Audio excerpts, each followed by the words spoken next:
عايزين نتكلم في انهي موضوع؟ عايزين نتكلم في موضوع نتيجة الثانوية العامة اللي طلعت النهارده، او لو انت بتتفرج على الفيديو بعد الساعة 12 فهي هتبقى امبارح.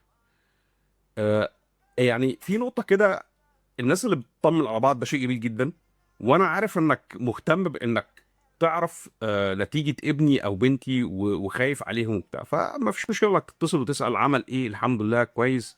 طب هو جاب كام؟ ما هو انا ما قلتلكش، فانا ما قلتلكش، انا مش عايز اقول. لا لا، طب هو جاب كام؟ يعني مش لازم تعرف، مش لازم تعرف هو جاب كام.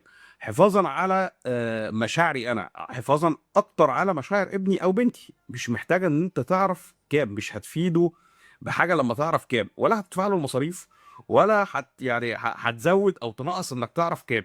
خلاص هتعرف وقت ما هيخش الكليه، هتعرف هو دخل كليه ايه، وخلاص خلصت لو انت يعني سالت عليه. وانا تاني اقول لك على حاجه، انا ممتن انك بتسال وعايزك تسال، بس يعني مش لازم تسال بالتفاصيل.